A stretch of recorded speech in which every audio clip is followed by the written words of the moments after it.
আমাদের জিহ্বা যদিও ছোট কিন্তু এর ক্ষমতা অপরিসীম। রাসূল সাল্লাল্লাহু আলাইহি সাল্লাম বলেছেন, উত্তম কথা বলো, না হলে চুপ থাকো। কারণ একটি মিথ্যা বা গীবত আমাদের ঈমানকে দুর্বল করতে পারে এবং আখিরাতে বড় শাস্তির কারণ হতে পারে।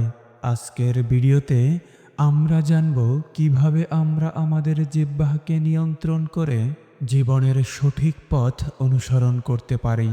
যে ব্যক্তি তার জিহ্বার দায়িত্ব নেবে, অর্থাৎ তার লাগাম শক্ত করে ধরে রাখতে পারবে, রাসূল সাল্লাল্লাহু আলাইহি সাল্লাম বলেছেন, কিয়ামতের দিন সেই ব্যক্তির দায়িত্ব নেবেন। ভাবা যায় শুধুমাত্র জিহ্বার নিয়ন্ত্রণ দ্বারা আমরা কত বড় নিয়ামত পেতে পারি। রাসূল সাল্লাল্লাহু আলাইহি সাল্লাম আমাদেরকে বড় বড় আযাব থেকে বাঁচানোর জন্য বলেছেন, উত্তম বলো, না হয় চুপ থাকো। এই কথার উপর আমরা আমল করতে পারি না। জিহ্বাটা চালু হওয়ার পর খুব অল্প সময়ই প্রয়োজনীয় ভালো কথা বলি, এরপরই শুরু হয় মিথ্যা, গীবত, নামিমা ইত্যাদি। আমরা আসলে কথাবার্তা বলার সময় জিহ্বাকে নিয়ন্ত্রণ করতে না পেরে অনেকগুলো নিয়ামত থেকে নিজেকে বঞ্চিত করে ফেলি আর ভয়ানক সব আযাবের দিকে নিজেদেরকে ফেলে দিচ্ছি। যে ব্যক্তির কাছে জবাব থাকার পরেও তর্ক পরিহার করে, অর্থাৎ একটা বাকবিতণ্ডার পরিবেশ আরও উত্তপ্ত না করে সবর করে চুপ করে রইল, তার জন্য জান্নাতের পার্শ্বদেশে একটি ঘর হবে।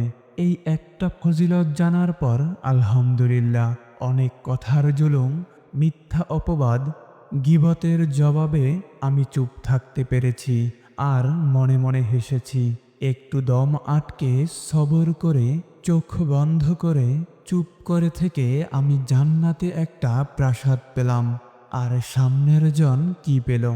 মিথ্যা কথায় মুনাফিকের বৈশিষ্ট্য পেল, ঈমান থেকে দূরে চলে গেল, আল্লাহর লানত পেল, হেদায়েত থেকে বিচ্যুত হল, যন্ত্রণাদায়ক শাস্তি পেল। গীবতে মৃত ভাইয়ের গোস্ত খেল, নামিমায় কবরের আযাব পেল, বান্দার হক নষ্ট করাতে আখিরাতে জান্নাতে যাওয়ার পথে বাধা পেল। এর থেকে ভয়াবহ হালত আর কি হতে পারে আমাদের জন্য? রাসূল সাল্লাল্লাহু আলাইহি সাল্লাম বলেছেন, কারো কাছে কোনো কথা শোনা মাত্র তা বলে বেড়ানো মিথ্যাবাদী হওয়ার জন্য যথেষ্ট। আমরা মিথ্যাবাদীর কাছে মিথ্যাটা শুনি, এরপর নিজের পরিণতির কথা না ভেবে তা অন্যকে বলা শুরু করি।